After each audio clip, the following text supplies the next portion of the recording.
Γιώργο, να αναφερθούμε και σε ένα άλλο θέμα. Το θέμα των κινέζικων ελαστικών, της κατά βάση πρώτης τοποθέτησης. Δηλαδή, όταν έρχεται ένα ΣΥΜ, ένα Κίμκο, ένα Vogue, Vogue, πώς τα λέτε τέλος πάντων, πώς τα λέτε. Δεν ξέρουμε καν πώς προφέρονται καλά-καλά, τέλος πάντων. Οι μισοί το λένε έτσι, οι μισοί αλλιώς. Κάτι Morbidelli, κάποια τέτοια ελαστικά. Τι βλέπεις εσύ από τους ιδιοκτήτες που έρχονται στο μαγαζί, τι σου λένε? Κοίταξε, κυρίως αυτοί που καταλαβαίνουν το ελαστικό, την πρώτη εβδομάδα έρχονται και τα αλλάζουν. Δεν αποδίδει. Δεν αποδίδει στο βρεγμένο κυρίως και στις άσπρες γραμμές. Πολύ κακό λάστιχο. Δεν είναι. Δεν μπορώ να το περιγράψω αλλιώς. Τι μάρκες έχεις δει? Είναι κυρίως τα CST, τα Nylon. Τα Nylon που λέει. Μάρκα Nylon. Υπάρχουν κάτι Helios που έρχονται τα Vogue που ανέφερες. Τέτοιες κινέζικες εταιρείες made in βαθιά China, τα οποία δεν έχουν και τα στάνταρα, έτσι. Καμία σχέση με τα επώνυμα που θα φτιαχτούν στην Κίνα, ας πούμε. Καμία σχέση. Στην Κίνα και στην ευρύτερη Ασία, σε όλη την Ασία, έτσι εννοείται. Και να αναφέρω ότι τέτοια λάστιχα βάζουν και μεγάλες εταιρείες, αλλά στα μικρά μοντέλα. Π.χ. και η Honda, στο Vision, στο SH Mode, δεν είναι επώνυμα τα λάστιχά τους της πρώτης τοποθέτησης. Και η Yamaha. Σε ποιο το Delight, αυτό το καινούριο.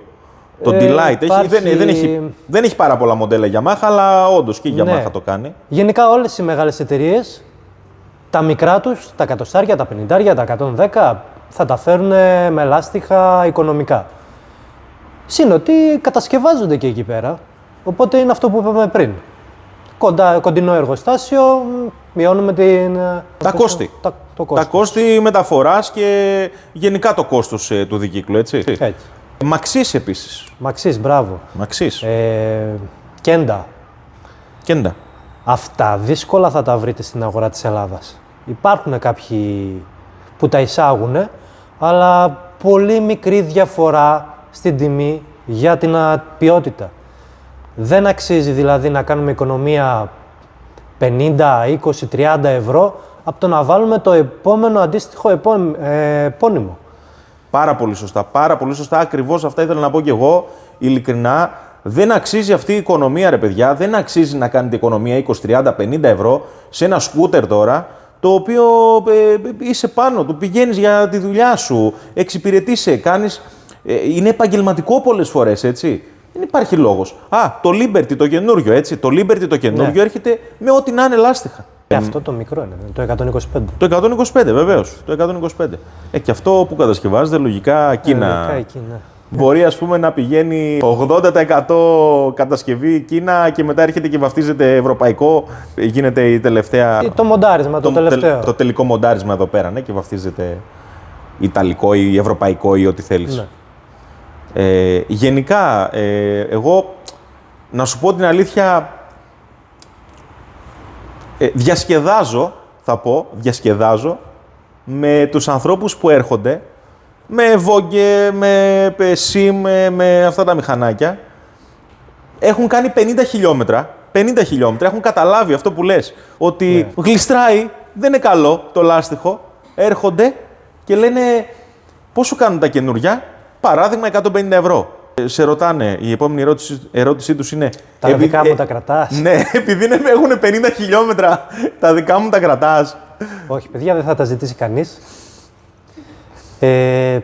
Δεν υπάρχει λόγος κιόλας ένα μαγαζί να το κάνει. Κοίτα, υπάρχει λόγος, ξέρεις πότε. Αν, ας πούμε, χρειάζεσαι ένα λάστιχο γιατί ο πελάτης έχει βάλει λάστιχα και σε ένα μήνα ή σε 2 μήνες πάτησε, σε 2 εβδομάδες, πάτησε ένα καρφί τεράστιο και δεν επισκευάζεται το ελαστικό και δεν είχε χρήματα, ναι, να έχω ένα τέτοιο λάστιχο backup στο μαγαζί, στην αποθήκη μου, αλλά όχι να αγοράζω πίσω τα... Ναι, αυτό δεν ισχύει.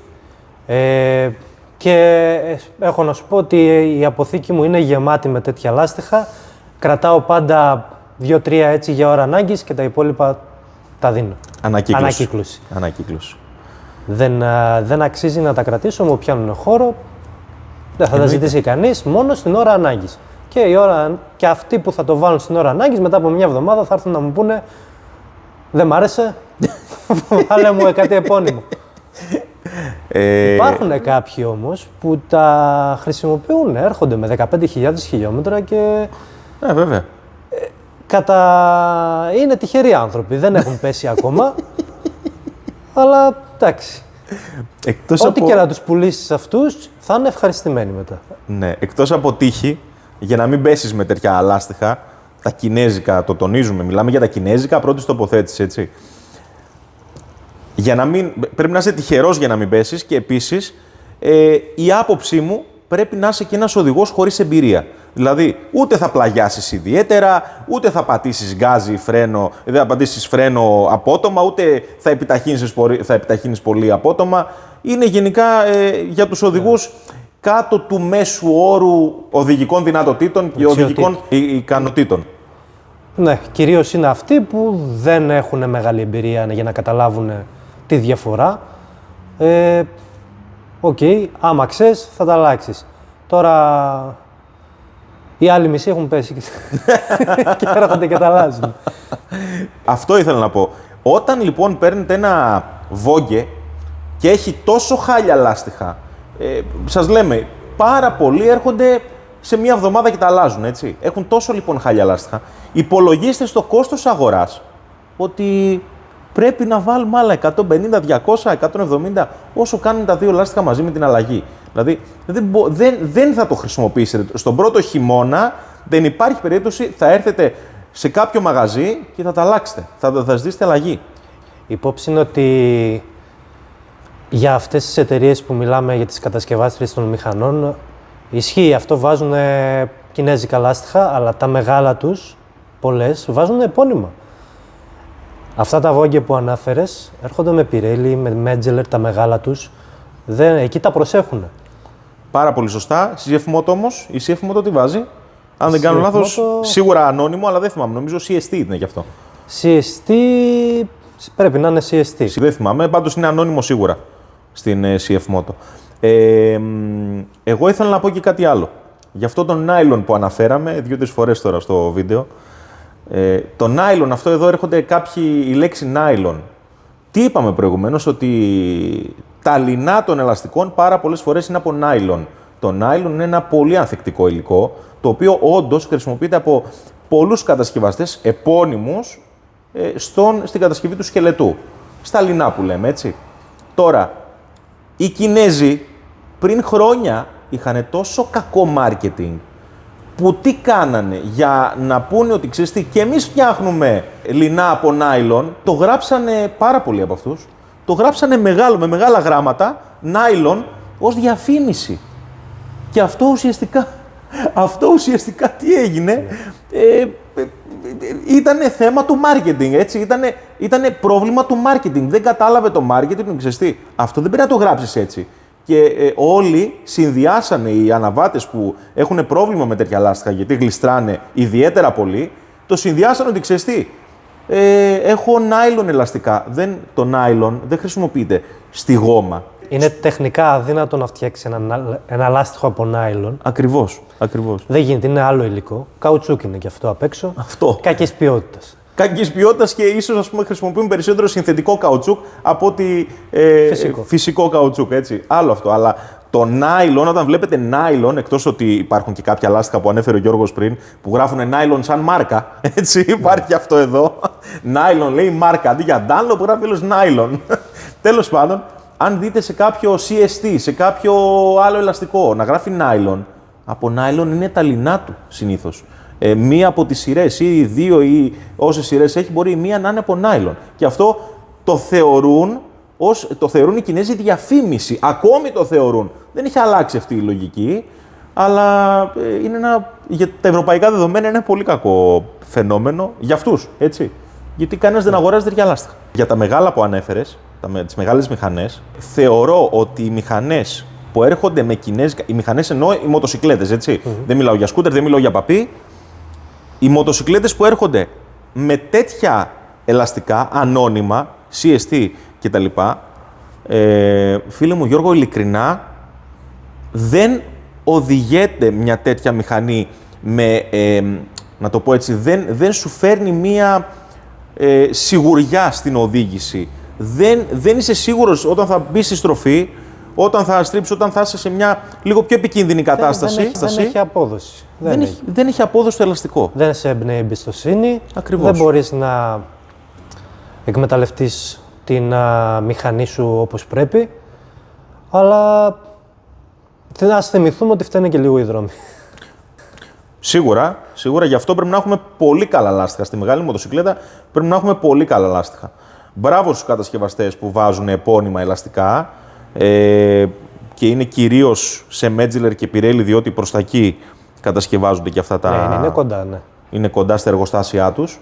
Μπράβο λοιπόν, αλλά αυτοί που αγοράζουν μεγάλες μοτοσυκλέτες και έρχονται με κινέζικα λάστιχα, η άποψή μου είναι ότι απευθείας θέλουν αλλαγή. Έχουμε και το άλλο φαινόμενο. CF Moto 4,5, έτσι το MTAF 4,5. Έρχεται με διάσταση που δεν υπάρχει σε επώνυμο. Δηλαδή είναι και αυτό ένα περίεργο. Γενικά και τα ζώντες έχουμε θέμα. Και όχι μόνο θέμα να βρούμε λάστιχο, θέμα να δουλέψει η μηχανή μετά από την επόμενη αλλαγή. Γιατί μπερδεύονται τα ηλεκτρονικά τους. Αλλάζει τη διάσταση, αλλάζει η γεωμετρία, αλλάζει το βήμα και δεν το δέχονται κάποια μηχανάκια και δεν δουλεύει το ABS. Αρχίζει και δημιουργείται πρόβλημα. Ναι. Το MTAF 4,5 ας πούμε έχει μια διάσταση, φοράει πίσω μια διάσταση 140-70-18 που δεν υπάρχει ουσιαστικά τέτοιο πράγμα σε on-off ελαστικό σε κάποια επώνυμη εταιρεία. Το πιο κοντινό είναι να βάλεις 150 ή 140-80, αλλά αυτό απευθύνεται σε πολύ off-road ελαστικό. Πιο χωμάτινο. Άμα θες δηλαδή σε ασφάλτινο κάτι να αλλάξει, θα το κάνεις αναγκαστικά 150. Προηγουμένως ανέφερες ότι έχουμε και ένα άλλο θέμα στις ζώντες. Στις ζώντες. Οι ζώντες φέρνει ένα μηχανάκι το οποίο έχει μοσχοπουλήσει, το οποίο φοράει, παρακαλώ πολύ, ακούστε τώρα εδώ πέρα, είναι 250, σωστά Γιώργο? 2,5 δεν είναι? Το on-off, το ψηλό. Με τα κάγκελα, δεξιά και αριστερά, που τα έχουν και οι οδικές βοήθειες. Δεν είναι on-off, είναι on-off, ναι, εντάξει. Ας πούμε on-off. Είναι πιο ψηλό, έτσι. 2,5 το οποίο να φοράει 110-80-17 μπροστά και 150-60-17 πίσω διαστάσεις τώρα, οι οποίες σε κάποια επώνυμη εταιρεία δεν υπάρχουν ως συνδυασμός. Δεν μπορείς να το συνδυάσεις. Ένας είναι μόνο ο συνδυασμός, το Pilot Street της Michelin. Πάρα πολύ σωστά. Αλλά και αυτό απλώς σκελετό μπροστά, radial πίσω. Εντάξει, αυτό το έχουμε ξαναδεί και σε πολλές on-off γίνεται. Ναι, δεν είναι πρόβλημα, αλλά σκέψου ότι είναι διαφορετική σειρά. Δεν το φτιάξανε γι' αυτό, απλά τέριαξε. Σκεφτείτε τώρα ότι αυτό το κινέζικο μηχανάκι, αυτός ο Κινέζος που το σχεδίασε στα λάστιχα, δεν έδωσε καθόλου έμφαση. Τα ελαστικά αυτά είναι με δείκτη W για 270 χιλιόμετρα την ώρα. Τι να λέμε τώρα, δηλαδή 250 κυβικά με τέτοιο δείκτη ταχύτητας. Καταλαβαίνετε ότι αυτοί οι Κινέζοι που φέρνουν τα μηχανάκια τους, τις μοτοσυκλέτες τους, να το πούμε πιο σωστά, εδώ στην ευρωπαϊκή αγορά, με ό,τι να είναι λάστιχα, δεν προσέχουν καν τις προδιαγραφές των ελαστικών. Ό,τι βρίσκουν, βάζουνε. Σωστά. Σωστά. Κακώς. Δεν γνωρίζει και πολλοί κόσμος για τις προδιαγραφές. Μπορούμε να αναφερθούμε, άμα θέλεις. Για πες. Καταρχήν, μπορούμε να χωρίσουμε τα λάστιχα σε radial και μη. Πολύ σωστά. Ο radial σκελετός είναι πολύ πιο ανθεκτικός, πολύ πιο υποστηρικτικός. Μπορείς να το πλαγιάσεις ανάλογα τη μηχανή φοράς, μπορεί να σε υποστηρίξει καλύτερα υποκλίση. Οπότε, άμα θες, έχεις μια μηχανή πιο σπορ, επιλέγεις radial λάστιχο. Και επειδή και οι on-off μοτοσυκλέτες έχουν γίνει σπορ πια, έτσι, ναι. και πλαγιάζουν απίστευτα καλά και έχουν πλαίσια, αναρτήσεις πολύ εξελιγμένα, ακόμη και στις on-off βλέπεις ελαστικά on-off τα οποία είναι με radial σκελετό. Βέβαια υπάρχουν και κάποια 125 που έρχονται ακριβώς με το ίδιο πλαίσιο με τα 2,5 και τι θα τους βάλεις εκεί? Δεν πρέπει να τους βάλεις radial κανονικά. Ποια είναι? Πάλι αυτό το DS. Το DS. Καλά. Βγαίνει και 2,5. Άρα πάλι Κινέζος κατασκευαστής. Μπορείς μετά να τα κατηγοριοποιήσεις με το δείκτη ταχύτητας Θα τα κάνουμε ένα βίντεο πιο αναλυτικό κάποια στιγμή. Ναι, στα μεγάλα κυρίως είναι 2 οι δείκτες. Είναι ο ΙΤΑ και είναι ο W. Και ο ΒΕ. Να αναφερθούμε λιγάκι στην κατασκευή σκελετού για τα track day ελαστικά. Σωστά. Στα track day ελαστικά τι έχουμε ουσιαστικά, μιλάω για τα καθαρά track day. Έχουμε σκελετούς, ειδικούς σκελετούς, οι οποίοι αντέχουν σε χρήση με χαμηλή πίεση. Σωστά. Είναι ο λόγος που είναι πιο ενισχυμένος ο σκελετός. Δεν μπορείς με ένα λάστιχο δρόμου να μπει στην πίστα τόσο εύκολα και θα χαλάσει και δεν θα έχει και την απόδοση που πρέπει να έχει. Δεν θα σε στηρίξει με χαμηλή πίεση. Θα μαγουλιάσει. Εκεί είναι πιο ενισχυμένος. Έφυγες. Εκεί είναι πιο ενισχυμένος ο σκελετός, ώστε να σε στηρίξει με χαμηλή πίεση, να μπορείς να στρίψεις τη μοτοσυκλέτα σου πιο εύκολα, να αντέξει το λάστιχο και εννοείται είναι τα semi-track day και τα track. Τα semi-track day δουλεύουν και στο δρόμο. Έχουν πιο ελαφρύ σκελετό, αλλά ενισχυμένο. Πολλές φορές έχουν και σχεδόν τον ίδιο σκελετό. Η Dunlop έχει τον ίδιο σκελετό στον D212, δεν μιλάμε για τον D213 που είναι αγωνιστικό. Το D212 και το D211 φοράει τον ίδιο σκελετό με το TAF. Με το TAF, απλά είναι άλλη γόμα. Ναι, εκεί είναι άλλη γόμα και έχει και επιλογή γόμα στον D212. Πολύ σωστά, πάρα πολύ σωστά. Το TAF είναι μία. Επίσης, να πούμε ότι αν κάποιος συγκρίνει ένα ελαστικό ως προς το σκελετό, συγκρίνει ένα ελαστικό track day ή semi-track day, ακόμη και semi-track day, με ένα κανονικό λάστιχο δρόμου, θα δει διαφορές, όπως είπες, στο ότι ένα track day ελαστικό το χρησιμοποιείς στην πίστα με χαμηλή πίεση, το βγάζεις μετά στο δρόμο και δουλεύει κανονικά, δεν θα έχεις κανένα θέμα. Αυτό μπορεί να το κάνεις και 2 και 3 φορές, έτσι. Ενώ άμα πάρεις ένα λάστιχο δρόμου, το βάλεις στην πίστα με χαμηλή πίεση, άντε 1, άντε 2 φορές θα αντέξει, μετά θα το πάρεις στο χέρι. Γιατί θα στραβώσει ο σκελετός. Σωστά. Θα στραβώσει ο σκελετός και θα φαγωθεί και πιο γρήγορα. Ακόμα και το υλικό που χρησιμοποιούν η γόμα, ξέρουν οι άνθρωποι, το κάνουν για αυτό το λόγο. Πάρα πολύ σωστά. Είναι πιο μαλακή η γόμα, ξεκάθαρα. Είναι πιο μαλακή στα δρόμου. Για εξήγησέ μας. Δεν το πιάσα, εξήγησέ μας λίγο. Ναι, ένα λάστιχο που δεν είναι για την πίστα θα φαγωθεί πιο γρήγορα να το βάλεις πίστα. Βέβαια. Άρα παίζει ρόλο και η γόμα. Το αν ζεσταίνεται ευκολότερα ή δυσκολότερα, εκεί πάει στην επιλογή γόμας και όταν έχεις ένα αγωνιστικό ελαστικό, είσαι γνώστης, ξέρεις να επιλέξεις. Γενικά, οι κατασκευές σε ένα σκελετό ελαστικού track day ή semi-track day είναι διαφορετική η κατασκευή, έτσι, είναι διαφορετικές οι κατασκευές αυτές από ότι σε ένα λάστιχο δρόμου. Αυτό. Είναι ειδικά κατασκευασμένα τα λάστιχα track day, έτσι ώστε να έχουμε ασφάλεια στην πίστα και να μην στραβώνουν οι σκελετοί με την χαμηλή πίεση, με τη χρήση της χαμηλής πίεσης. Άμα δείτε, ας πούμε, ένα ελαστικό κατά την επιτάχυνση, άμα κοιτάξετε ένα MotoGP, ας πούμε, ελαστικό, κατά την επιτάχυνση, αναφέρω το MotoGP γιατί είναι το ακραίο παράδειγμα και το πιο δυνατό μηχανάκι που ίσως μπορείς να συγκρίνεις στην πίστα. Άμα δείτε πώς επιταχύνει σε μία στροφή άμα έχει κόψει, ας πούμε, στα 50-60 χιλιόμετρα την ώρα και επιταχύνει, το λάστιχο σχεδόν στραβώνει. Σχεδόν στραβώνει, δηλαδή άμα έχει ένα πίεση παράδειγμα μέσα, σχεδόν στραβώνει, έτσι. Αυτό άμα το κάνεις με ένα λάστιχο δρόμου... Στην ουσία τον στηρίζει ο σκελετός πιο πολύ παρά ο αέρας μέσα. Αν πατήσετε στο YouTube κάποια βιντεάκια από dragster ελαστικά, τα οποία κατά την εκκίνηση στραβώνουν εντελώς, έτσι, είναι σε μικρογραφία, το ίδιο πράγμα γίνεται και στο MotoGP ή σε ένα ελαστικό track day ή semi-track day, αλλά σε πολύ μικρότερο βαθμό, έτσι, γιατί αυτό που είπε ο Γιώργος, ουσιαστικά αυτό το ελαστικό το στηρίζει ο σκελετός, όταν το δουλεύουμε με χαμηλή πίεση. Ενώ στην άλλη περίπτωση του ελαστικού δρόμου έχει πιο ελαφρύ σκελετό. Εντάξει, μπορεί να έχει και πιο σκληρή γόμα, μπορεί πιο μαλακή, ανάλογα το λάστιχο που θα επιλέξεις. Κάτι άλλο που μπορεί να συμβεί άμα βάλεις ένα λάστιχο δρόμου σε πίστα είναι να παραμορφωθεί ανομοιόμορφα και μετά να κουνάει. Αυτό. Βέβαια. Παραμορφώνει το σκελετό ουσιαστικά, έτσι. Στραβώνει ο σκελετός. Και η γόμα δεν τρώγεται σωστά. Βέβαια. Τρώγεται ανομοιόμορφα, ξεκάθαρα. Δεν το ζητάμε. Δεν είναι φτιαγμένο για αυτό το πράγμα, έτσι. Δεν είναι φτιαγμένο για εκεί. Επειδή έχουμε ακούσει πάρα πολλές φορές για την τεχνολογία δίγωμου, τρίγωμου, πεντάγωμου, Γενικά μπαίνει κόσμος στα μαγαζιά και λέει θέλω ένα τρίγωμο, ένα πεντάγωμο, ένα... Στο τέλος εγώ μπερδεύομαι κιόλας με αυτά που λένε, γιατί και οι εταιρείες τα παρουσιάζουν διαφορετικά. Βάσει η κάθε εταιρεία έχει το marketing της, έτσι. Οπότε η κάθε εταιρεία θέλει να το παρουσιάσει και διαφορετικά, την τεχνολογία της να την πλασάρει διαφορετικά. Νομίζω έχει κόψει λίγο αυτό, γιατί πλέον κατά 80% όλα είναι δείγωμα. Και παραπάνω. Και παραπάνω. Οπότε έχει σταματήσει πλέον αυτή η ζήτηση.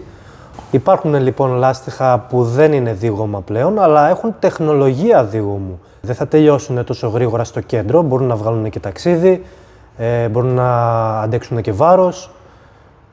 Όπως είναι η τεχνολογία Interact, τη χρησιμοποιεί η Metzeler, χρησιμοποιεί και η Dunlop.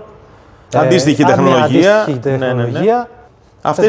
Ναι. Αυτές οι τεχνολογίες τι είναι, ουσιαστικά τι κάνουνε, είναι τεχνολογίες οι οποίες έχουν να κάνουν με το πόσο τεντωμένα είναι τα λινά στο κέντρο του σκελετού. Άρα, με τη λογική ότι όσο πιο τεντωμένα είναι τα λινά, τόσο λίγο πιο σκληρό είναι το ελαστικό, έτσι αποδίδει και οι τεχνολογίες, έτσι αποδίδουν και αυτές οι τεχνολογίες στο δρόμο. Να πούμε ότι το δείγωμα, η φιλοσοφία είναι πιο σκληρό κέντρο, πιο μαλακό στην άκρη. Έτσι ώστε να μην τρώγεται στα χιλιόμετρα στην ευθεία και να έχει καλά κρατήματα υποκλίση. Αυτή είναι η φιλοσοφία. Κάποιες εταιρείες λένε ότι είναι και τρίγωμες, είναι και τετράγωμες, είναι και εξάγωμες. Ναι. Δεν πολύ ισχύει αυτό, κυρίως είναι δείγωμα. Η Metzeler νομίζω το Mi 9 είναι τρίγωμο. Και το Rosso 4 σε κάποιες διαστάσεις. Ναι, αλλά όπως και να το κάνουμε, αν ξέρεις την κατασκευή, καταλαβαίνεις ότι το πάνω από τρίγωμο είναι πολύ δύσκολο να γίνει και θα ήταν και πανάκριβα τα λάστιχα. Φαίνεται στα ελαστικά, φαίνονται οι διαβαθμίσεις της γόμας. Δηλαδή, άμα δεις ένα καινούριο ελαστικό, φαίνεται πόσες σειρές γόμας έχει, ναι, διαφορετικές. Όταν είναι καινούριο μπορείς να δεις να επικαλύπτει μία γόμα την άλλη, μετά δεν νομίζω. Μετά είναι ολόιδιο. Ναι, μετά είναι ολόιδιο. Στην αρχή φαίνεται. Στην αρχή, σε πολλές κατασκευές, δεν θα πω σε όλα τα ελαστικά, αλλά σε πάρα πολλά φαίνεται. Όταν λέμε ότι μία εταιρεία, ας πούμε, για να καταλάβετε και το μαρκετινίστικο τρίκ εδώ πέρα που χρησιμοποιούν κάποιες εταιρείες, η Michelin, ας πούμε, πώς την ονομάζει την τεχνολογία, 2CT, του Compound Technology ή 2CT Plus, που είναι λίγο διαφορετική η κατανομή της γόμας. Τέλος πάντων. Πόσα κομμάτια γόμας, πόσες λόριδες γόμας χρησιμοποιεί στο ελαστικό, μία στο ένα πλαϊνό, μία στο κέντρο και την ίδια στο άλλο πλαϊνό. Άρα δύο στην άκρη και μία στη μέση, έτσι. Η ουσία είναι δύο διαφορετικές σκληρότητες. Ωραία. Η Bridgestone, πώς την ονομάζει την αντίστοιχη τεχνολογία? Τρίγωμη. Three layer compound. Γιατί μετράει 1, 2, 3. Τώρα εσείς θα μου πείτε ποιο είναι το σωστό. Έτσι. Είναι το ίδιο πράγμα, έτσι. Το ίδιο πράγμα. Άρα για μένα υπάρχουν απλά δίγωμα και τρίγωμα ελαστικά. Αν έχει βγει και κάτι άλλο, θεωρώ ότι είναι κάτι το οποίο αφορά track day ελαστικά ή ελαστικά, αγωνιστικά ελαστικά ή κάτι άλλο. Δεν θα τα δούμε σίγουρα στο δρόμο, αλλά και δεν θα τα πιάσουμε και στο χέρι μας ποτέ, γιατί δεν θα βγουν για το κοινό. Έχουν βγει, ας πούμε, στο MotoGP, η Michelin έχει βγάλει, εννοείται, ελαστικά τα οποία έχουν πιο σκληρή γόμα από τη δεξιά μεριά και πιο μαλακή από την αριστερή. Γιατί η πίστα. Ναι. Ακριβώς. Η πίστα είναι, ας πούμε, δεξιόστροφη, αριστερόστροφη, ό,τι είναι. Έτσι. Αλλά αυτά, όπως λέει και ο Γιώργος, δεν θα τα δούμε στο δρόμο. Οπότε κρατήστε ότι τα περισσότερα είναι δίγωμα και τρίγωμα. Δεν υπάρχουν πεντάγωμα, εξάγωμα και εγώ δεν ξέρω τι άλλο υπάρχει, τι άλλο θα ακούσουμε. Έτσι. Δεν υπάρχουν αυτές οι έννοιες.